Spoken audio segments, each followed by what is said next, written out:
Welcome to the Honest Health Podcast with your host, Jeffrey Burke. Honest Health brings you the brightest minds in the natural products industry, as well as athletes and entertainers. Jeff will keep you entertained and informed while educating on how to be successful on your healthy journeys. Now, here's your host, Jeffrey Burke.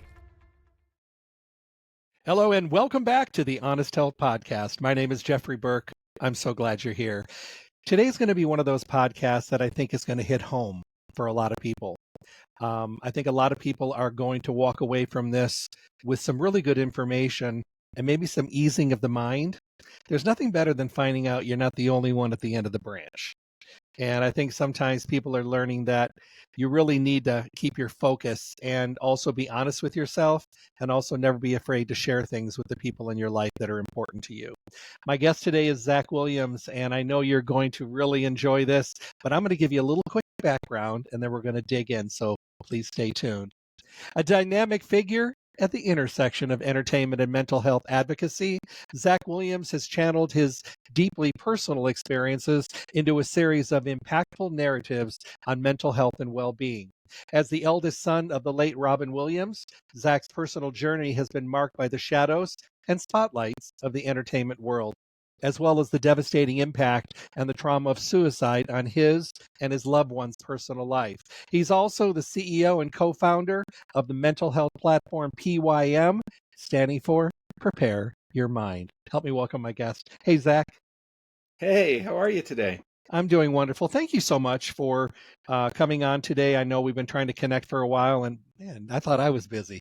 But you're so busy out there, and I think it's really important that we try to focus on, the whole idea of mental health. I think I saw personally in my life after the pandemic, I think a lot of people that, I may have wondered, whether they were having some maybe issues and things that kind of came to the forefront. I think the pandemic in general was a little harsh for some people. I don't think people did really well with it. I honestly didn't do well with the seclusion, and that's not my thing. I'd rather be out. But it was a pretty rough time, I think, for a lot of us. And, being exposed to dealing with mental health around you as well. I just want to hear your take and what you think. Well, I think the pandemic accelerated a lot of issues that were starting to crop up prior. We've got an increasing sense of disconnection from our communities. And as we were isolated over long periods of time, that loneliness and isolation can lead to not only dysregulation, but all sorts of habits that can lead, that are part of coping and so forth, that can lead to ultimately some mental health issues that can crop up, whether it involves using social media to cope, also things like self-medicating, whether it's alcohol or so forth. While all that was happening, you had something that was pretty profound happening in the tech space with direct-to-consumer opportunities. You could have everything shipped to your home, whether it's food, leaving you with the opportunity to, you could get delivery before, but it became easier and easier. Yeah, true. And quicker. And then, so, there was no need to go out of the home, even in terms of having medication delivered, right? And so that was an element. I think for young people, it was challenging because there was a new precedent in experiencing schooling and education for the majority of folks within one's home, so effectively everyone became homeschooled. And as a result of that, I think kids especially experienced a disconnection from their peers, in conjunction with dealing with the fear and anxiety of uncertainty. And so a lot of my focus is on young people. I'm the chairman of an organization called Bring Change to Mind, which develops and deploys peer-to-peer support programming in high schools and now middle schools throughout the country. And the data that was coming from these programs suggested that folks were feeling as isolated as ever. As a result of that, if there was underlying issues relating to depression or anxiety or even potentially mental illness that was starting to manifest,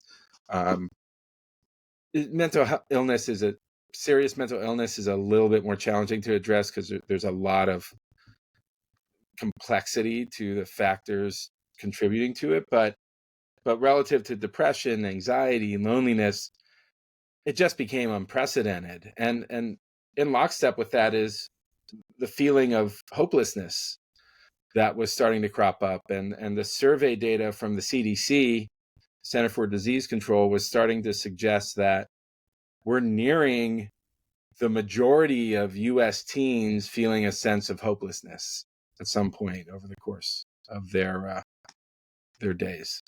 So, the pandemic catalyzed some behavior that in many cases wasn't reversed.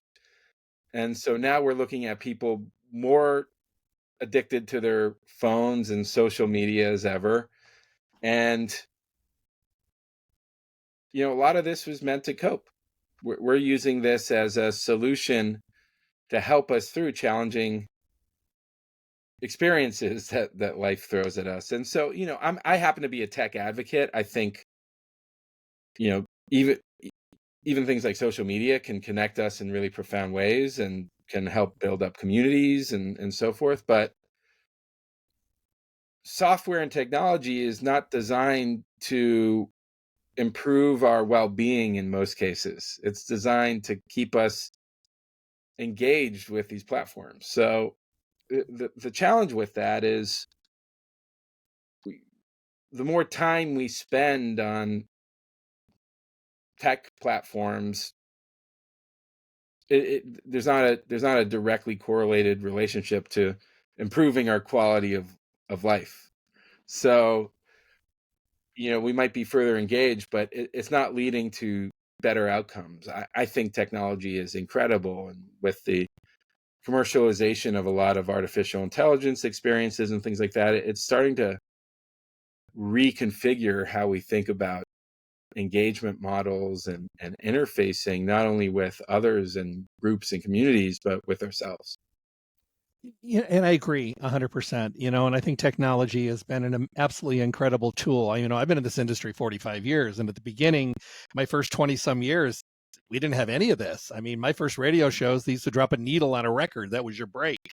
And, so we've come a long ways. But what I have seen is the uncomfortable situation for people to interact with other humans today when they're put into social experiments, when they're around other people. It seems like that interaction. I grew up at a time when, you hung out with your friends all the time. If you wanted to see your friends, you took your bike and went to your friend's house. That was that we did everything together as kids because there was nothing else to do. Today everybody's on the phone, they're on their social media, and I think there's a wonderful place in that. It's what I do. So I love that, but I think that we don't have those personal conversation interactions in person, and I think that's missing.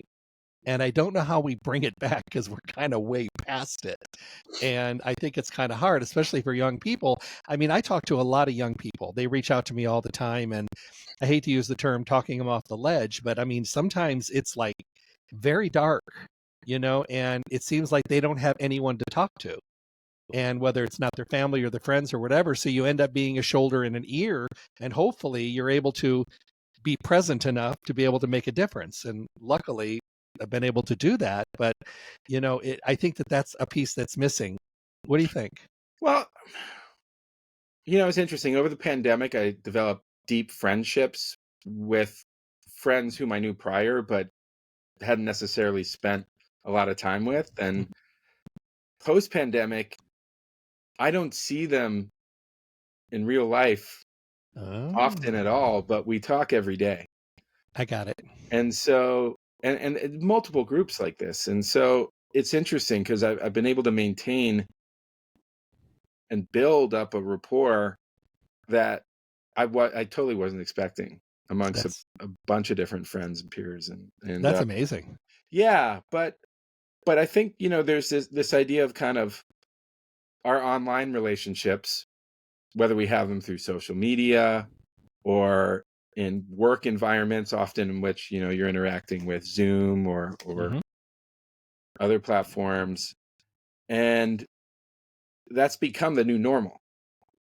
And so, the concern I have sometimes is when it comes to broadcasting stuff, meaning making a post or launching a video, and the engagement you get from an audience or so forth. That's an audience creator or audience poster interaction. It's not like a peer-to-peer interaction.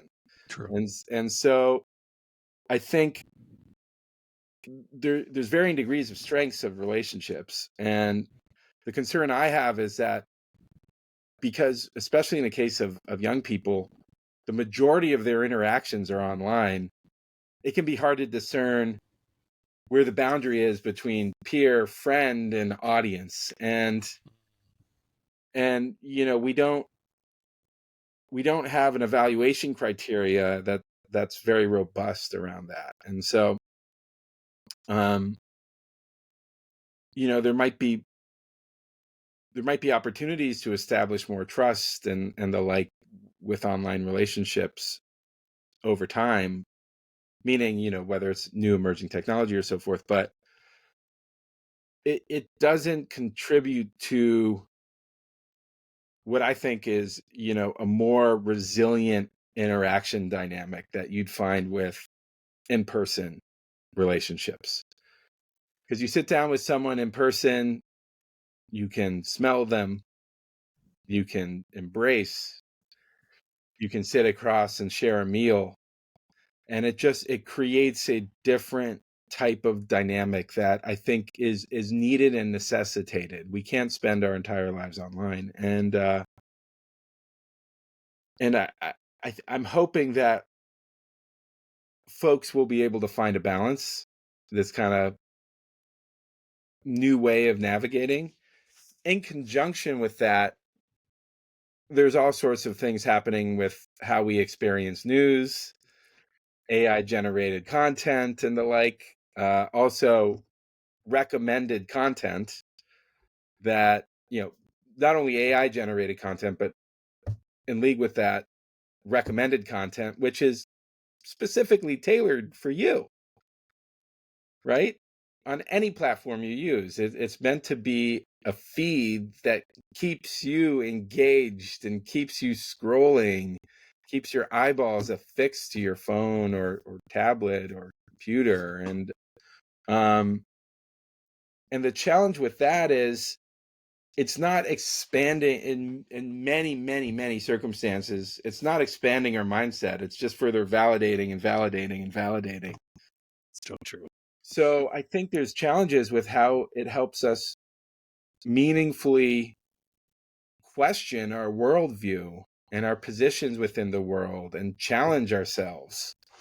If you're just spoon-fed material and media and so forth, it's not going to challenge you in the same way. It's validating, because the minute you start seeing stuff that you might not agree with, if you're turned off from it, you just turn off your phone or stop scrolling or go somewhere else. And so that kind of short snackable content, I think is in many situations is not conducive towards helping us establish long, thorough chains of thought that help us develop insight and critical thinking and an ability to discern our surroundings, or to be discerning about our surroundings. And so I'm hoping that, as a population, we're able to engage with, whether it's media or books or other forms of long form content, that will help us not only expand our attention, but also potentially help us review and evaluate different modes of thinking, different opinions, different ways of looking at the world. I think we really need that, especially at this point in time. Do you see this issue of, you know, focusing on mental health as a worldwide situation? Or do we see more of it in this country? Or because we're all connected through so many different devices all over the world? I mean, I have friends of mine that I contact all the time through devices. Is this something we're seeing planet wide? I work with an organization called United for Global Mental Health, which is a global NGO that with a team that came from the World Health Organization. Mm-hmm. And the data that organization is gathering and analyzing suggests that in general, this is the case. I'd say in a broader schema, different countries and communities deal with mental health differently. Okay. And it crops up and manifests in different ways. And a large part of it has to do with stigma. Yeah. Okay. So in high stigma areas, you've got situations where a lot of the data isn't percolating up. So, whether either it's not gathered or it's suppressed in some way, Mm-hmm. in terms of suicides and mental illness and visits or shrink or therapeutic or psychiatric or nurse populations, things like that, in terms of visits and engagement and things like that. So in areas with lower stigma, which you would find in, say, Scandinavia, places like New Zealand, Mm-hmm. You have some interesting data that's cropping up that's suggesting that an investment in mental health resources and education and training seems to improve the overall quality of life, not only for the individuals who are receiving the resources, whether it's through treatment or so forth, but also for the populations and communities for which they're made up of. In areas where it can be a little bit more challenging to address mental health issues due to the stigma, South Asia, for example, and I mean, all over Asia, concentrated areas of Africa, Europe, and everywhere it manifests.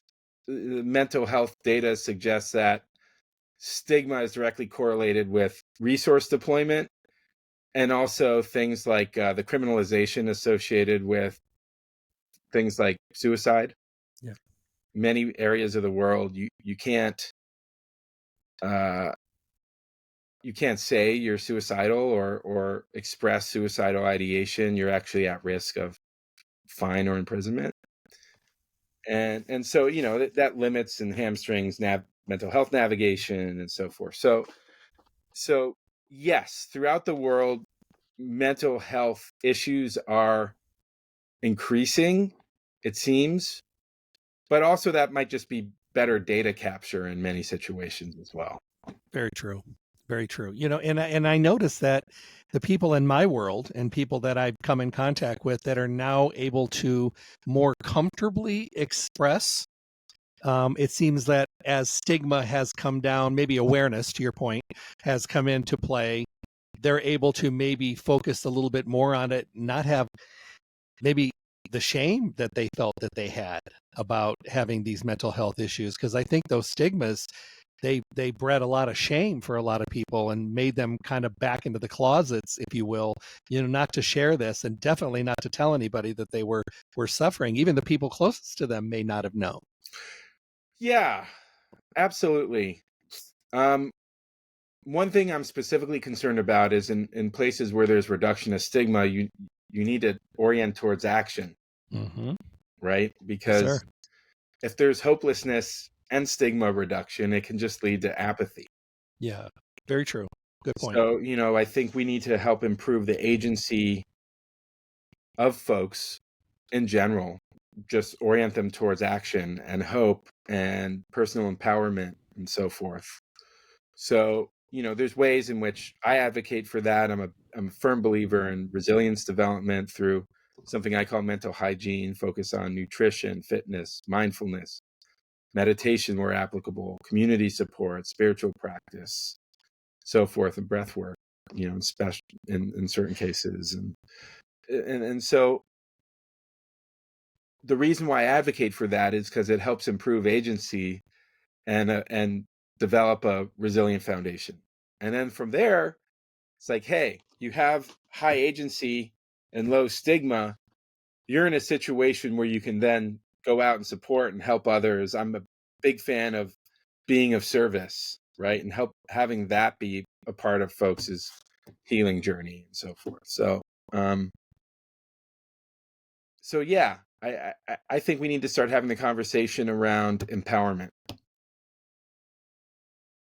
I agree.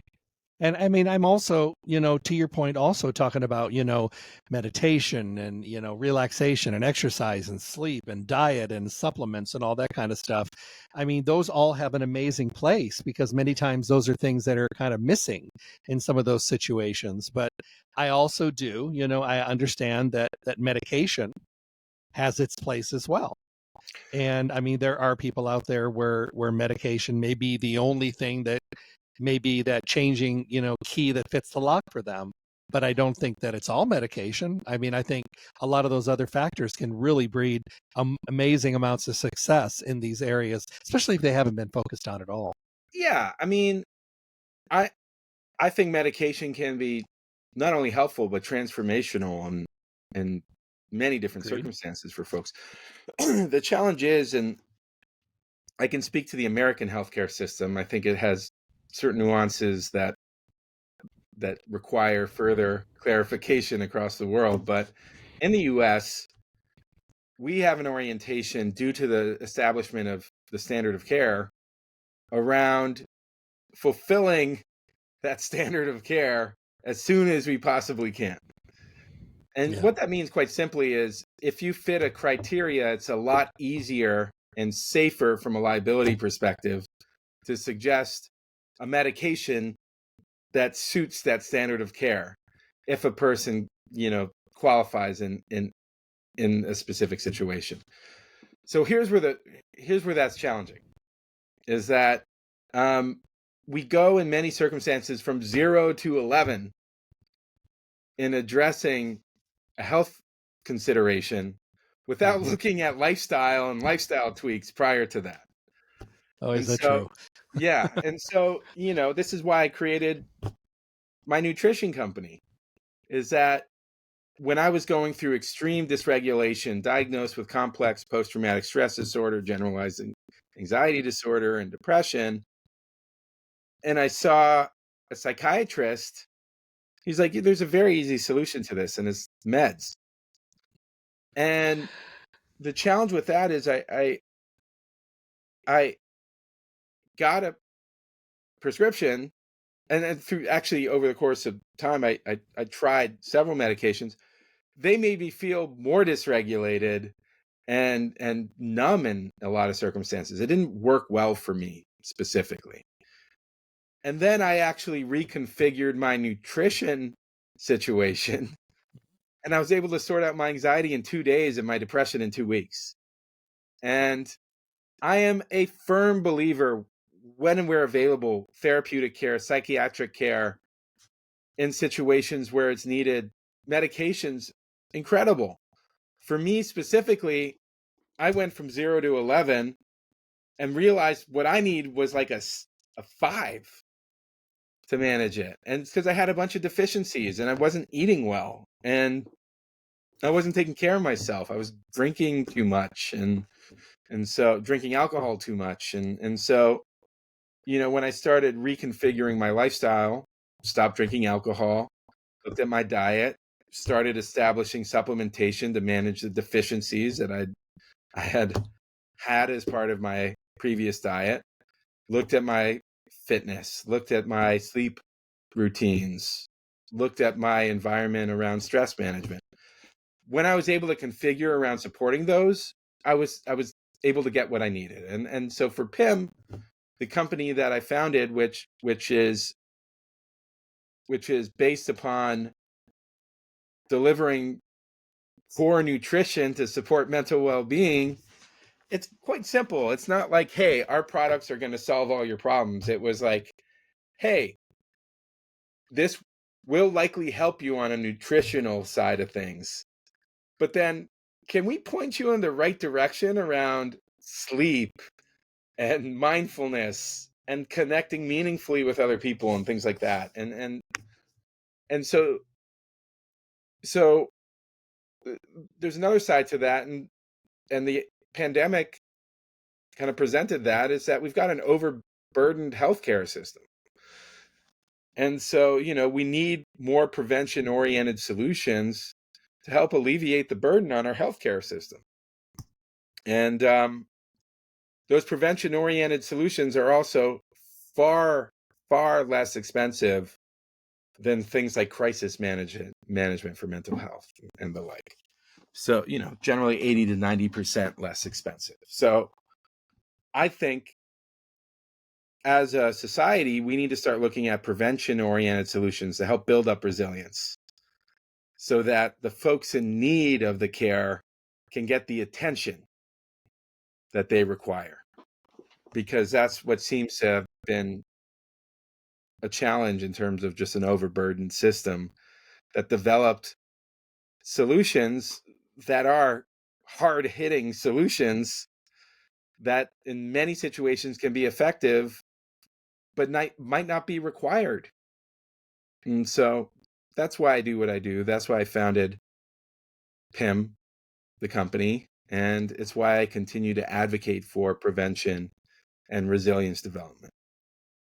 And thank you. I want to talk a little bit more about PIM in a minute, but I wanted to say one thing. We have kind of morphed into this society where we have lost our patience. People want results instantaneously, and people want to be able to do something very quickly with little amount of work on their own side.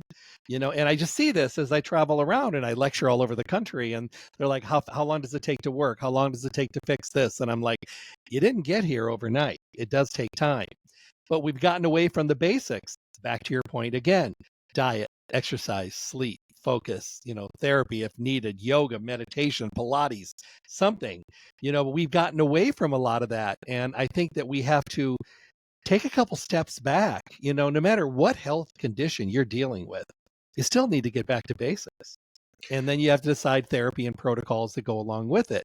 But it's the hard part to people to think that something as basic as diet and things like that could actually make a difference. And, it's like regaining of that until they see the difference. And then they're like, oh, okay, I get it. They're on board.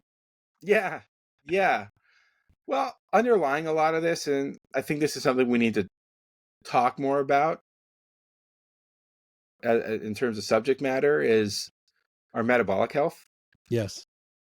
When the data is coming out that 60% of American adults are pre-diabetic or diabetic. Yep. And being pre-diabetic or diabetic means that you have a different reaction to medications and an overall environment of number of different things, everything from sugar to nutrition and a bunch of different categories, and so a lot of us aren't aware of our metabolic health, and if we are aware of it, we don't understand what the difference between pre-diabetic or diabetic is, and if we're pre-diabetic, understanding that it's reversible, and that it actually can impact the medication we're taking, and in conjunction with that, it can actually impact our mental health. So, when I learn of studies like those out of Stanford or Harvard Medical School that are suggesting that long-term metabolic treatments, specifically nutritional treatments, focused on establishing rituals, a regimen, not a ritual, a regimen around what you eat, how you eat it, when you eat it, and in what quantity, And those regimens are found to reduce the symptoms relating to serious mental illness and so forth. It's very, very clear that we've got so much learning to do around the relationship between what we eat, our metabolism, and our mental health, and how it could overall improve the mental health outcomes in our society. You know, loss is a terrible thing. You know, it is something, it's a condition of life. Dying is part of living. It's terrible, you know, and I've gone through a couple of major losses, and, you know, and each time I had to really dial things back and start doing, it felt almost selfish doing self-focus at that point in time.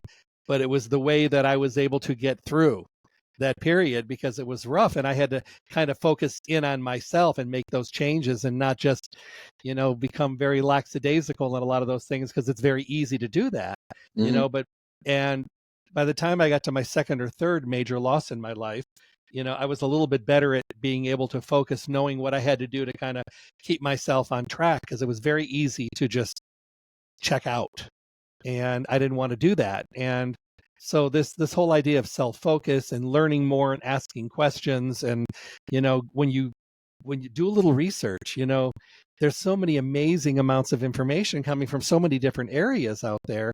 You got to tune in to them once in a while, and, you know, take a little me time. You know, people that follow me on LinkedIn, they're always like, you're always trying to motivate people to do the me time and the me thing. I said, that's because we don't. And we have to. We push ourselves so far on the back burner that we disappear, you know, and it's good to be one of those kind people. It's commendable. Kudos for being the person that takes care of everybody around you and keeps them on track and supports them. But where are you in the mix? And I think a lot of times that is also part of some balancing that needs to be done as well.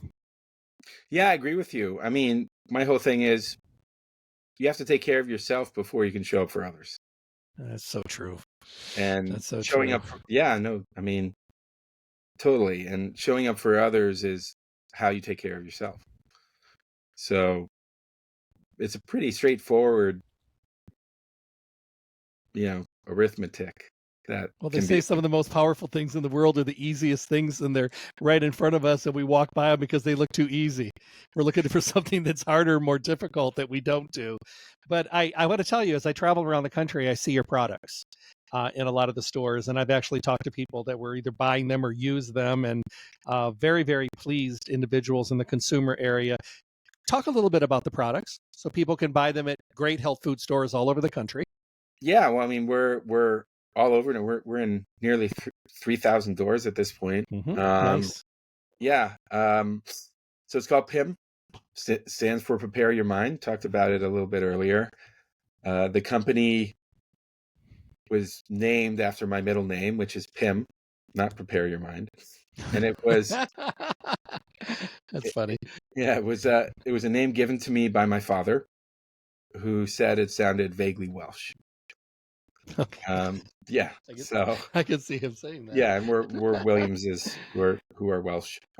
So I launched the company along with my now wife, Olivia Williams, and she introduced me to solutions that were nutritional when I was going through a really challenging time in my life, and it literally transformed my sense of well-being.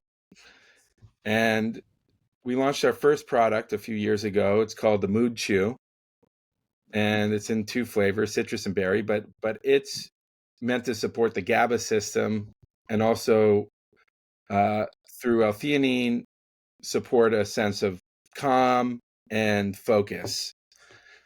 And it took a while to get just right. Actually, a couple of years, and we get to the point. It's the point now where it's a highly unique formula that tastes wonderful. We find our customers saying it's very valuable to them, and it works within a matter, in under an hour. In terms of, for those it's effective for, and we get messages every week around this now. It's exciting for us that it's changing people's lives, specifically because it helps them find nutritional solutions for their mental well-being. And so that's exciting for us. From the mood chews, then we launched something called the Mental Hygiene Kit, which is omega fatty acids, which are essential for our well-being. I believe that the stat is over 85% of Americans don't get enough fatty acids in their diet, and you need them for key cognition and the appropriate functioning of the brain. In conjunction with a psychobiotic product, which is probiotics that support actually serotonin development in the gut, which I recently learned. And when we went through this process, started to understand that actually your neurotransmitter environment is nurtured through the gut and gut brain. Pardon me. The what's it called? The well, I'll just say the gut biome, but there's an axis between the gut and our nervous system and brain that is supported through, healthy bacteria. So we launched a product that has that. We have methylated B vitamins, methylated folate, and that's great, especially for people with MTHFR mutations, of which if for listeners, if you don't know whether you have a mutation or not, it's worth getting a test for MTHFR because there's some nutritional tweaks that can be transformational for your well-being, involving taking methylated folate, methylated B vitamins, and so forth. So we have a Mood B product we call, and then a product that's just taken off and has excited not only our retail partners but our customers. It's a magnesium stack that we call Mood Magnesium. It's primarily magnesium threonate with some other magnesium formulations in conjunction with things like glycine. People love it. It's a powder. You mix it in water. It's yuzu flavored, which is like a citrus flavor, and folks swear by it. And it's a product that I take at least once a day, and I didn't really understand the power of magnesium to help me my well-being until we Amazing. started the research process. And so that was pretty amazing.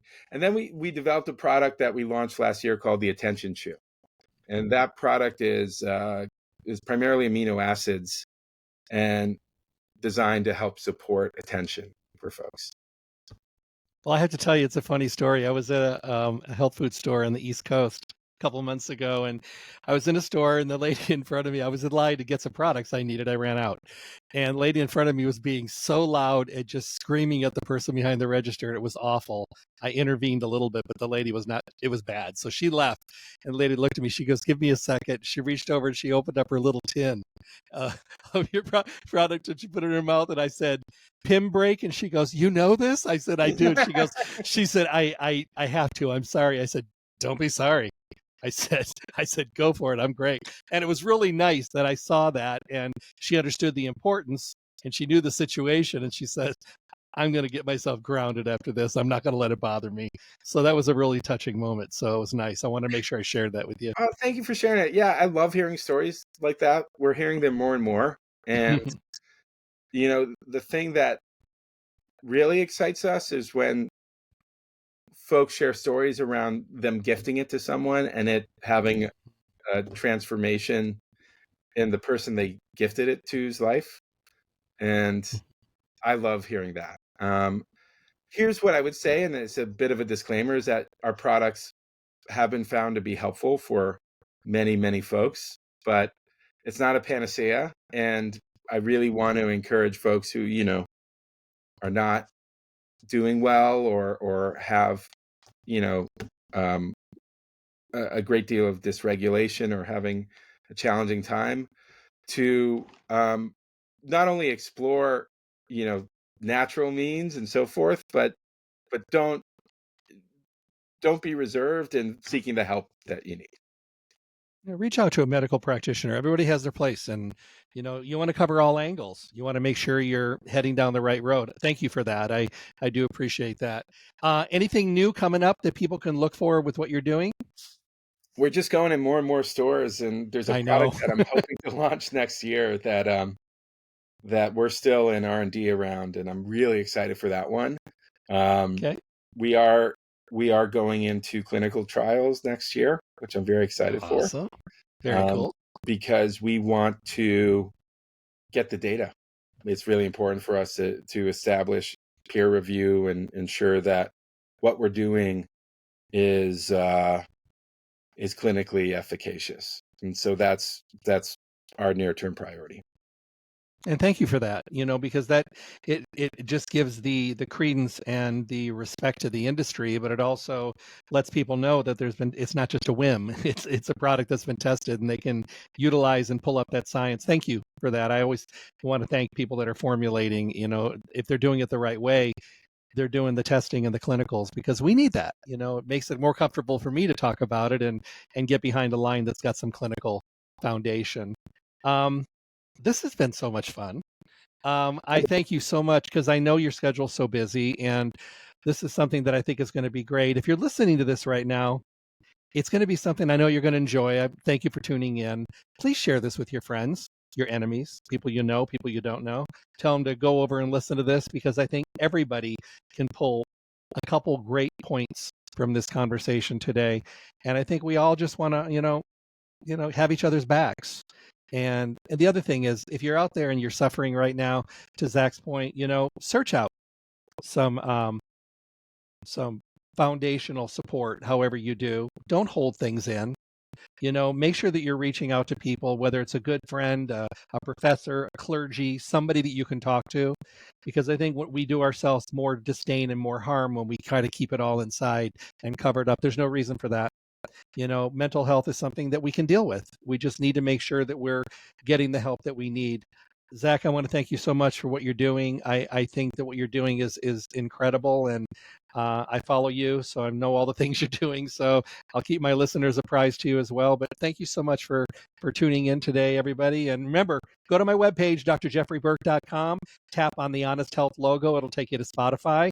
Tap on the YouTube. It'll take you to the interview, and you get to watch our gorgeous faces talking for a little while. And bring your friends, because this is something, Honest Health. The reason I did this foundation was because of the platform is because I want the best of the best minds in the industry, and the best minds bringing their information to us so that we can benefit from all their hard work. And we do appreciate it. Zak, thank you so much. I hope you'll come back and see me again. Thank you. I look forward to it. Thanks for everything. My pleasure, sir. Have a wonderful day. You as well. Take care. Stay tuned for more information from the Honest Health Podcast with Jeffrey Burke. And make sure to check back often for interviews and conversations from the guests we all want to hear from. I'm John the Announcer. Thanks for listening.